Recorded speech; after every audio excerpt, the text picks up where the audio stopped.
Hi hello வணக்கம், welcome to Neela's kitchen. இன்றைக்கி நம்ம இட்லி பொடி எப்படி பண்ணுறதுன்னு பார்க்கலாம்.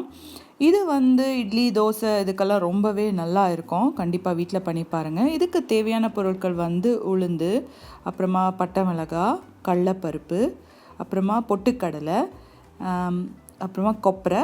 நான் கருப்பு எள் எடுத்திருக்கேன், வெள்ளை இருந்தாலும் ஓகே, அதுவும் நடக்கும். அதுக்கப்புறமா கொஞ்சம் அரிசி, அப்புறமா மிளகு எடுத்துக்கோங்க, இல்லை மிளகு தூள் கூட எடுத்துக்கோங்க, பரவாயில்ல.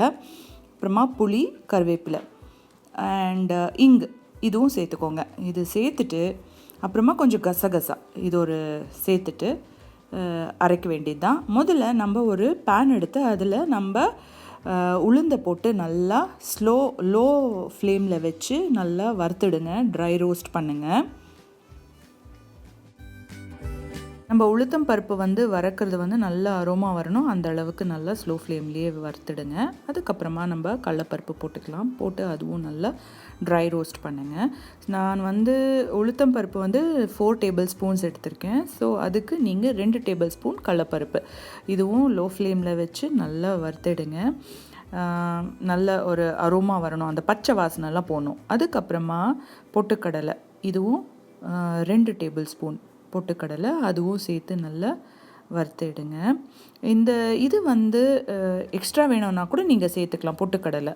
அப்புறமா இந்த ட்ரை கோகோனட் இருக்குங்களா, கொப்பரை, அது நீங்கள் ரொம்ப நேரம் வறுக்கக்கூடாது, ஏன்னா அது கொஞ்சம் சீக்கிரமாக தீஞ்சிடும்.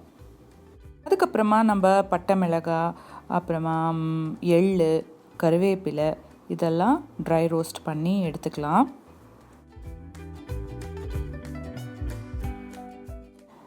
2 டீஸ்பூன் அளவு அரிசியை நல்லா ட்ரை ரோஸ்ட் பண்ணிக்கோங்க. நான் பச்சை அரிசி எடுத்திருக்கேன். அதுக்கப்புறமா புளி, அப்புறமா கசகசா ஒரு 1.5 டீஸ்பூன் போதும்.